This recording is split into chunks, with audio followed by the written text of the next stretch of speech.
ಲೋಕಸಭಾ ಚುನಾವಣೆಗೆ ಎನ್ಡಿಎ ಹಾಗೂ ಇಂಡಿ ಒಕ್ಕೂಟಗಳು ತಮ್ಮದೇ ಆದಂಥ ಆಯಾಮದಲ್ಲಿ ಸಜ್ಜಾಗ್ತಾ ಇದೆ. ಕೆಲವೇ ತಿಂಗಳು ಮಾತ್ರ ಬಾಕಿ ಇದೆ ಲೋಕಸಭಾ ಚುನಾವಣೆ ಎದುರಾಗುತ್ತೆ. ಈಗ ಲೋಕಸಭಾ ಚುನಾವಣೆಯ ವಿಚಾರವಾಗಿ ಎನ್ಡಿಎ ಹಾಗೂ ಇಂಡಿ ಕೂಟ ಸಮರಕ್ಕೆ ರೆಡಿ ಆಗ್ತಾ ಇದೆ. ಕಾಂಗ್ರೆಸ್ಗೆ ಅಲ್ಪಸಂಖ್ಯಾತರ ಮತಗಳ ಶಾಕ್ ಇದೆ. ಎದುರಾಗುತ್ತಾ ಈ ಒಂದು ಅಲ್ಪಸಂಖ್ಯಾತ ಮತ ವಿಭಜನೆಯ ಶಾಕ್? ಚುನಾವಣೆ ಹೊತ್ತಲ್ಲಿ ಈಗ ಭಯ ಶುರುವಾಗಿದೆ ಕಾಂಗ್ರೆಸ್ ಪಾಳ್ಯಕ್ಕೆ. ಅಲ್ಪಸಂಖ್ಯಾತರ ಮತಗಳ ಮೇಲೆ ಬಿಜೆಪಿ ಕಣ್ಣು ಬಿದ್ದಿದೆ.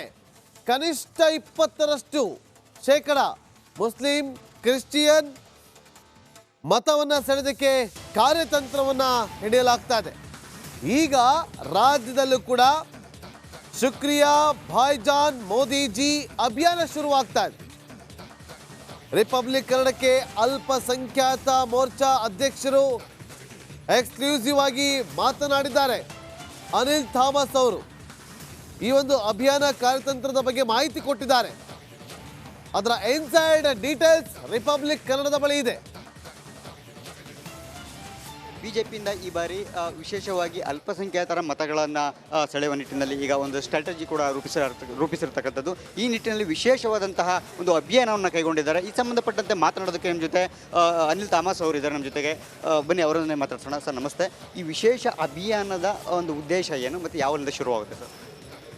ಇವತ್ತು ಭಾರತೀಯ ಜನತಾ ಪಾರ್ಟಿಯ ಕೇಂದ್ರ ಕಚೇರಿಯಲ್ಲಿ ಬೆಂಗಳೂರು ಮಲ್ಲೇಶ್ವರಂನಲ್ಲಿ ನಮ್ಮ ರಾಷ್ಟ್ರೀಯ ಅಧ್ಯಕ್ಷರಾದಂಥ ಶ್ರೀಯುತ ಜಮಾಲ್ ಸಿದ್ದಿಕಿರವರು ಹಾಗೂ ಈ ಅಭಿಯಾನದ ಸದರನ್ ಕ್ಲಸ್ಟರ್ ಅಧ್ಯಕ್ಷರಾದಂಥ ಸೈಯದ್ ಇಬ್ರಾಹಿಂ ಜಿ ಅವರು ವೇಲೂರ್ ಅವರು ಕೂಡ ಬಂದು ಅದಕ್ಕೆ ಚಾಲನೆಯನ್ನು ನೀಡಿದರು. ಇಡೀ ನಮ್ಮ ಕರ್ನಾಟಕ ರಾಜ್ಯದ ಎಲ್ಲ ಜಿಲ್ಲೆಯ ನಮ್ಮ ಹಿಂದಿನ ಪದಾಧಿಕಾರಿಗಳು, ಹಿಂದಿನ ನಿಗಮ ಮಂಡಳಿ ಅಧ್ಯಕ್ಷರು ಎಲ್ಲರೂ ಕೂಡ ಕಾರ್ಯಕರ್ತರು ಬಂದು ಇವತ್ತು ಸೂಫಿ ಸಂವಾದ, ಮೋದಿ ಮಿತ್ರ ಹಾಗೂ ಸ್ನೇಹ ಸಂವಾದ ಕಾರ್ಯಕ್ರಮಕ್ಕೆ ಇವತ್ತು ಚಾಲನೆಯನ್ನು ಕೊಟ್ಟಿದ್ದಾರೆ.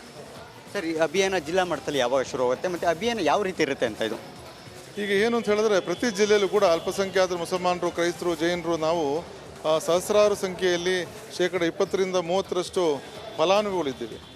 ಆ ಫಲಾನುಭವಿಗಳನ್ನು ನಮ್ಮ ಕಾರ್ಯಕರ್ತರು ಅವರ ಮನೆಗೆ ಹೋಗಿ ಅವರನ್ನು ಐಡೆಂಟಿಫೈ ಮಾಡಿದ ನಂತರ ಅವರ ವಿಚಾರಗಳನ್ನು ತಿಳ್ಕೊಂಡು ಅದನ್ನು ಡೇಟಾವನ್ನು ಕಲೆಕ್ಟ್ ಮಾಡಿ ಜಿಲ್ಲಾ ಕಚೇರಿಯಲ್ಲಿ ಜಿಲ್ಲಾ ಕಲೆಕ್ಟರ್ ಮುಖಾಂತರ ನಾವು ಅದನ್ನು ಕೇಂದ್ರ ಸರ್ಕಾರಕ್ಕೆ ಕಳಿಸ್ಕೊಡೋಕ್ಕಾಗುತ್ತೆ. ಪತ್ರ ಬರೆಯುವಂಥದ್ದು ಪ್ರಧಾನಿ ಮೋದಿ ಅವರಿಗೆ. ಹೌದು ಹೌದು ಹೌದು. ಎಷ್ಟು ದಿನ ನಡೀತದೆ ಸರ್ ಈ ಅಭಿಯಾನ? ಎಷ್ಟು ದಿನ ಆಗ್ಬೋದು? ಯಾಕೆಂದ್ರೆ ಲೋಕಸಭಾ ಚುನಾವಣೆ ಹತ್ರಕ್ಕೆ ಬರ್ತಾ ಇದೆ. ಹೌದು, ಈಗ ತಾನೇ ಅದಕ್ಕೆ ಚಾಲನೆ ನೀಡಿದ್ದಾರೆ.